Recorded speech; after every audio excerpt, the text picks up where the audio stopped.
Well, g'day curd nerds. Welcome to another cheese making video tutorial. Today I'm making Mozzarella di Bufala. Yes, I've found some buffalo milk. We have a local producer, which I didn't know about. It's called Kisan, is the dairy, I believe. And it is, where is it made? It's made in Shepparton, which is just north of where we live. About 200 kilometres away. Now, the good thing about buffalo milk is that it is very, very creamy and it's perfect for making mozzarella.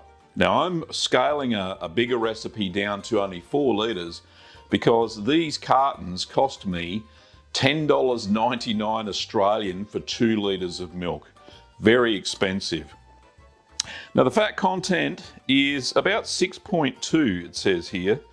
Per 100 millilitres, so that's basically 6.2% of total milk fat. So heck of a lot of protein in it as well, protein and fat, which will make the mozzarella very stretchy. Now, for those who have never tasted buffalo milk before, I've got a little bit here, the dregs out of the bottles, because I didn't really want to waste too much. I'm going to have a bit of a sip. Oh my goodness, that is so rich and creamy. It's amazing. It's even creamier than, say, a cow Jersey milk. So very creamy. I'm hoping to get about an 18% yield out of the mozzarella, but we'll see how we go through the process. So this is not the PDO version of Mozzarella di Bufala. That is made in Italy, of course. It is just Gav's version of mozzarella made from water buffalo milk. So stay tuned and check out how I made this rich and creamy, stretchy pasta filata cheese. So here's a close-up of the milk that I'm using from Kisan. It's not sponsored or anything. I just found a local producer, which is fantastic. So first of all, don't forget to sanitize all of your equipment. You can use products like Star San or boiler stainless steel equipment, or use any rinse-free sanitizer. The ingredients for Mozzarella di latte di Bufala are 4 litres or 1 gallon of water buffalo milk, 1/16 of a teaspoon of MO11 or MO30 mesophilic culture, 1/16 of a teaspoon of MO92 thermophilic culture or Thermo B, 1/4 of a teaspoon or 1.25 millilitres of calcium chloride diluted in 1/4 of a cup of non-chlorinated water, 1/4 of a teaspoon or 1.25 millilitres of single strength liquid rennet diluted in 1/4 of a cup of non-chlorinated water, and some cool 18% saturated brine. So once you've got your milk in your pot, just give it a bit of a stir to get the cream down, and heat the milk to 30 degrees Celsius or 86 degrees Fahrenheit. Close enough, Gav. Then we're going to be adding our 2 cultures. This is the mesophilic to start with, just sprinkle that over the surface of the milk. And then I'm going to sprinkle over the thermophilic culture. Now both these cultures in conjunction with each other will acidify the milk faster. So allow the cultures to rehydrate for 5 minutes. 5 minutes later, stir in the cultures. Quick stir there, top to bottom. And now the milk will acidify. We're going to allow the milk to ripen for 1 hour.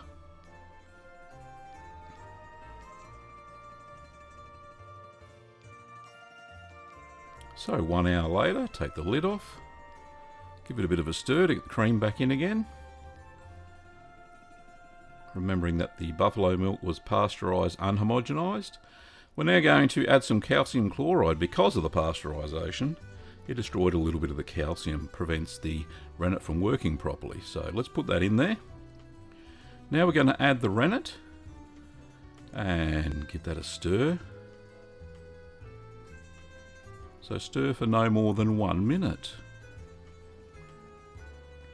Pop the lid on, and the total curd set time will be 45 minutes. 45 minutes later, we're going to check for a clean break. Put my knife in, twist it, and see if it splits. Now, I could not believe how firm this break was. I could have bounced a tennis ball off of it. I'm going to cut the curds into 8mm or 1/3 of an inch cubes. I use my curd harp to do the horizontals, and I'm using my curd knife to do the verticals. These are very solid little cubes of curd. Had I known that, I would have reduced the rennet a little bit maybe. Allow the curds to heal for 5 minutes. This will stop them from fracturing when you first stir them. You can see a little bit of whey has come off the top, that's fine. I'm going to gently separate the curds there. I'm going to raise the temperature now of the curds to 39 degrees Celsius or 102.2 Fahrenheit over the period of 45 minutes, stirring continuously. This will allow some of the whey to be expelled out of the curds, and the curds will shrink a little bit.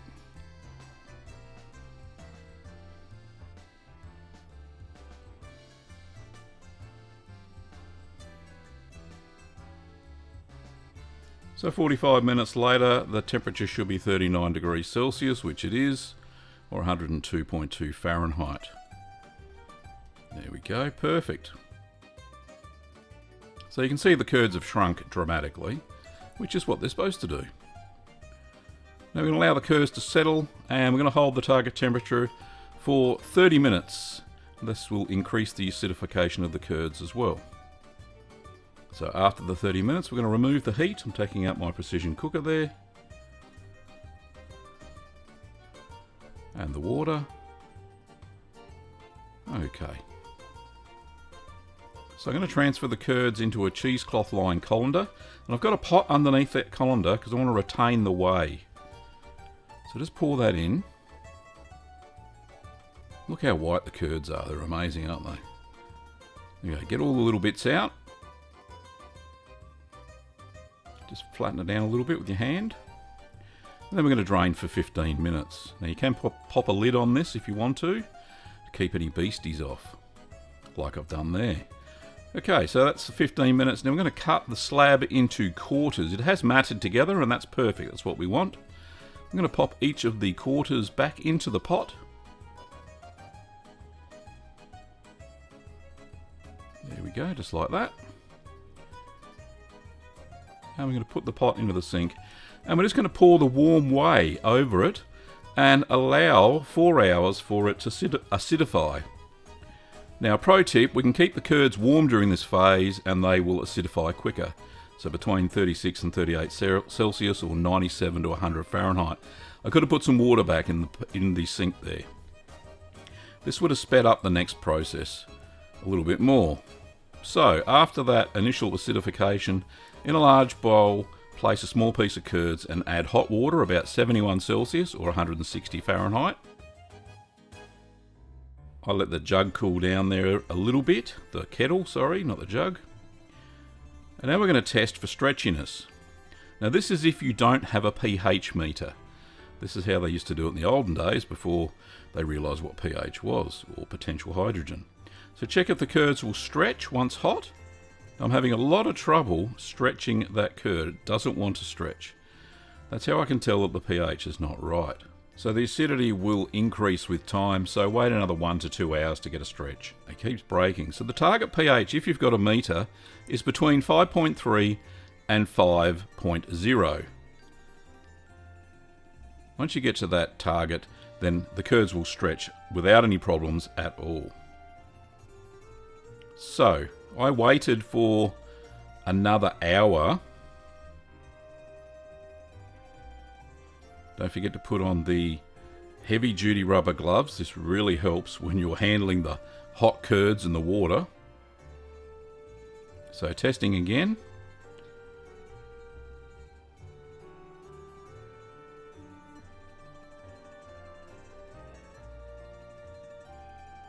Just putting it into the hot water, just massaging the curd a little bit. And you'll soon see if it stretches.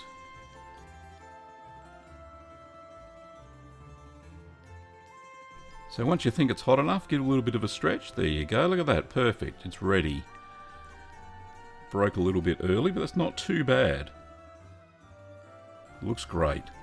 This buffalo milk works so well for mozzarella, which is probably why they use it in the traditional recipe of Mozzarella di Bufala campana. Anyway, stop playing with your food, Gav. So I'm taking 2/4 and cutting it into fingers. And we're going to just cut them in a little bit smaller there.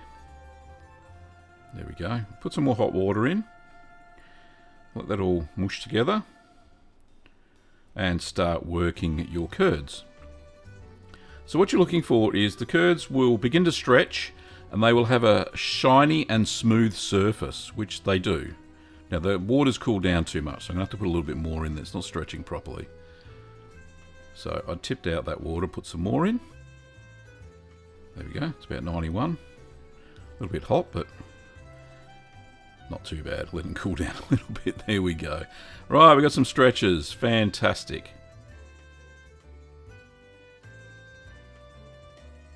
So the curds look shiny, so I think that's enough. Ready to make some mozzarella balls. And I've got some cold water, or it had ice in it, the ice melted, so you don't want it too cold, the water you're just about to put the mozzarella into. So I'm going to form the lump of curd there into 3 equal size mozzarella balls. Now you do this by forming into one big ball first, and then you pinch the curd between your thumb and forefinger, which I'm doing in a second there. There we go. And we snap off a small size ball. There we go. Look at that. Perfect. Pop it in the cold water.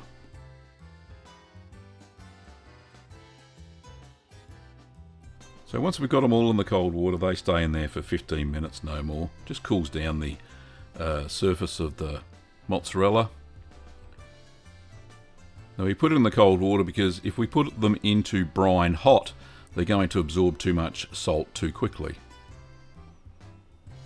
There we go. So we've got our 3 mozzarella balls.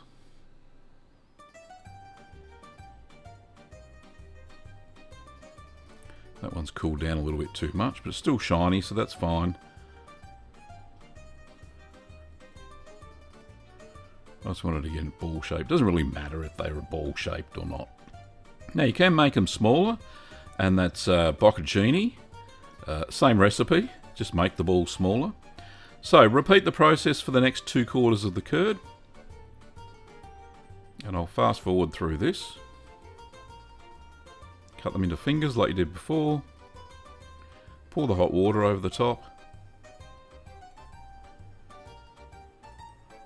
And then massage them into some stretchy curds and give it a bit of a stretch.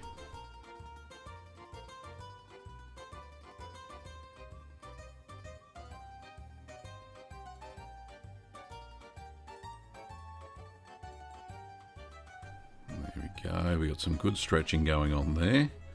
I think this bloke knows what he's doing.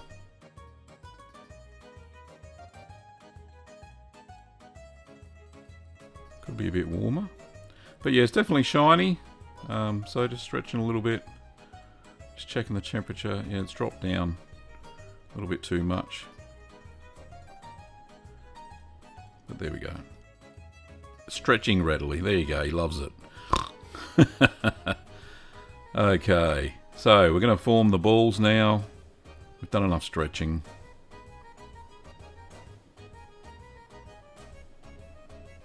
Just getting a bit more hot water. Now the first 3 balls, it's been 15 minutes, so I'm going to pop those into the saturated brine solution. Now in this recipe I'm using 2 different types of brine. So this one's just the initial one that I normally use, which has salt, water, vinegar and calcium chloride. I'm going to use the whey left over to do a second brine, just to see if it makes any difference.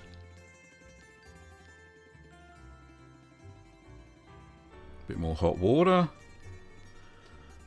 The kettle's getting a workout today, that's for sure.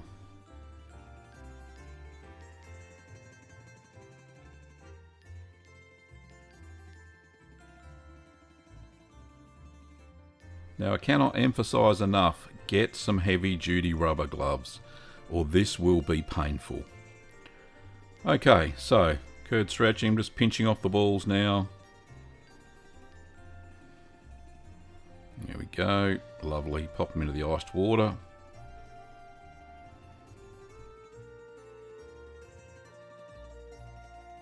So I had a little bit left over and I thought, well, why don't I make some string cheese?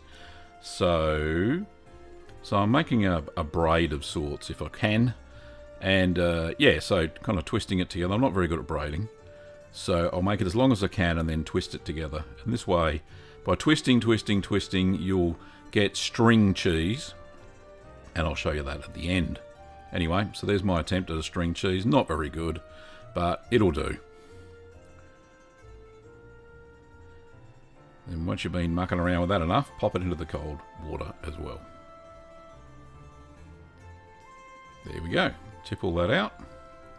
So to make the whey brine, I used the 1.5 litres or 1.6 quarts of whey that I had left over. And I added to it 337 grams or 12 ounces of salt. Now, unfortunately, the only salt I had that was non-iodised was Himalayan pink salt. So it makes a funky colour. Doesn't change the colour of the mozzarella any, it just changes the colour of the brine. But yeah, it's all good. Anyway, so the pH for this will be quite balanced because the whey is basically the same pH as the mozzarella, so it won't go slimy when kept in this brine for quite a while. So brine the mozzarella for 2 to 3 hours and then eat fresh. It'll store for about a week, but it will start to go a little bit firm in the brine. Anyway, back to Gav. Well, there you have it. That was mozzarella. It's been a very, very long day. So the pH didn't drop down to the right level until about 6 hours after I started the acidification process to make the curd stretch. What I could have done to speed it up a little bit would be to have put the pot back in a water bath and set that at about 21 degrees Celsius. It was a little bit cooler here today, so that could have slowed down the acidification. However, we got there in the end. I'm shooting this at about 11:30 at night, but that's okay. All for a good cause of the Mozzarella di latte di Bufala. So I've got a funny story. Once bitten, twice shy. If anybody remembers back a couple of years when the Consortia de Grande Padano decided to send me a cease and desist, I thought I'd take a step in the right direction and reach out to the Mozzarella di Bufala Campana DPO Consorzio and ask them whether the title I was going to use for the video and the content I was going to use for this video, whether it's okay and doesn't breach their copyright or trademark. I'm yet to hear back from them, of course, but so I'm going ahead. Hence I haven't used the PDO, the official PDO title, which is indeed Mozzarella di Bufala Campana DPO. This cheese is not this, it's not made there, it's not a fake, it's not a counterfeit. I can't say that enough. Anyway, enough waffling, hopefully nothing happens and we'll go from there. So let's try some of this yummy mozzarella. I've got a string that I attempted to make. We'll cut that first. Right. That seems to be a little bit more, well, it's not rubbery, it's stringy. See, look at that. I made a mozzarella string. How cool's that? I twisted it and twisted it and twisted it, and we now have string cheese. So that's how you get string cheese out of your buffalo mozzarella. I platted this about 3 or 4 times. Yes, I know I'm playing with my food. Anyway, as you can see, there's your string cheese. That's how you do that. And it's nice and moist on the inside. A little bit firm on the outside, but I found that it depends on the way I soak them in as well. So the mozzarella I've got here, these are in a whey brine, whereas I actually had 2 or 3 in just a normal 18% brine. So this whey brine is saturated to 18%, but I found that the mozzarella balls stayed soft on the outside. They didn't go firm like they do with the normal 18% brine that I normally put calcium chloride and vinegar in. Anyway, so that aside, I think the whey brine works a lot better. The pH balance was much better and the outside of the cheese didn't go hard. So anyway, so let's try some of the string cheese first. Oh, that's delicious. A little bit squeaky, but much better. So much more flavour than cow's milk mozzarella. I'll just put that aside. And we'll crack into this big bad boy. Let's put the string cheese over here. That cuts very smoothly. Oh, nice. There's some nice circles inside as well. Beautiful. I'm going to cut a bit for all the family members. Oh yeah, nice and moist on the inside. So let's have a piece by itself. This is from the centre, really moist. So yeah, flexible.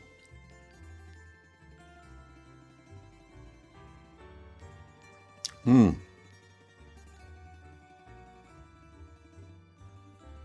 little bit squeaky on the teeth. I remember mozzarella I've had before wasn't quite that squeaky, but it's really moist, tasty, salty.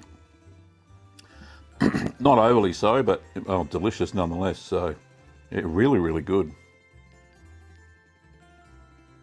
And it's just oozing